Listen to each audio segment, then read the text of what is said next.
What if the real way people gain power over you is not by shouting at you, but by making you doubt your own mind, not by controlling your body, not by forcing your choices, but by slowly changing how you see yourself, how you trust yourself, and how much you trust your own judgment? And the scary part is this: most people do it so quietly that you do not even notice it happening. Today, I want to talk about the psychology trick people use to gain power over you. It is subtle, it is emotional, and it works because it attacks something deeper than confidence. It attacks your reality. So let's break it down in a real, simple way. Point one, they make you question yourself. One of the biggest power tricks is confusion. A person may say one thing today, deny it tomorrow, and then act like you are the one being too sensitive or too emotional. After a while, you start doing something dangerous. You stop trusting your own memory. That is how control begins. In relationships, it can sound like, I never said that. You misunderstood me. You always make things a big deal. At work, it can sound like, I told you clearly. Why are you so confused? Maybe you are not cut out for this. And slowly, you begin to shrink. You second guess your thoughts. You ask for permission more often. You stop speaking with confidence. Imagine a friend who borrows money, promises to pay it back, and later acts like you are being rude for asking. After enough of that, you feel guilty for simply expecting honesty.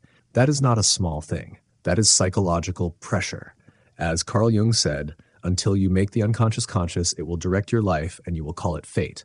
In other words, if you do not notice the pattern, it starts controlling you. Point two, they use guilt to keep you obedient. Another trick is guilt. Some people do not try to control you through logic. They control you through emotional debt. They remind you of everything they have done for you. They make you feel selfish for saying no. They act hurt whenever you set a boundary.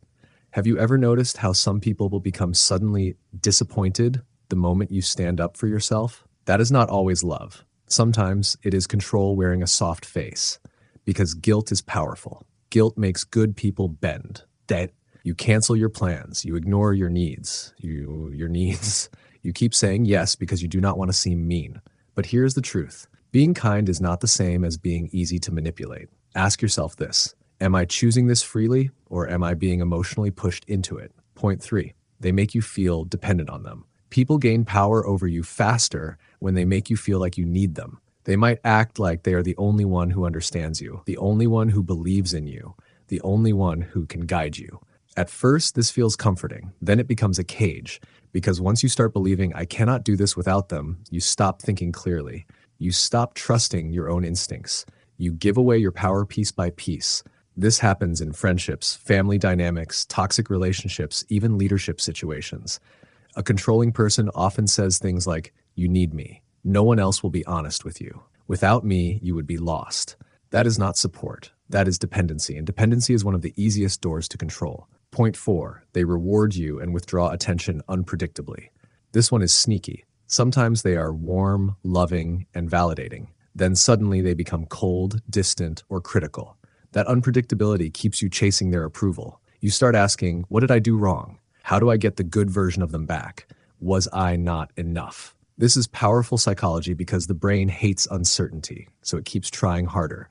This is why people stay stuck in unhealthy dynamics for so long. Not because they are weak, but because they are hoping the next version of the person will be the kind one again. And that hope can become a trap. Have you ever tried harder and harder just to get basic respect? If yes, that is not love. That is emotional conditioning. So what do? First, slow down. People who want power over you often want fast reactions. Pause before you answer. Second, write things down if needed. Not because you are paranoid, but because clarity protects you. Third, watch patterns, not promises. Anyone can say the right thing once. Patterns tell the truth. And fourth, set boundaries without over-explaining. A boundary is not a debate. As Viktor Frankl said, between stimulus and response, there is a space. In that space is our power to choose our response. That space is where your freedom lives. If this is making sense, subscribe for more psychology-based videos that help you understand people, protect your peace, and think more clearly. And I want to hear from you. Have you ever felt manipulated by guilt, confusion, or pressure?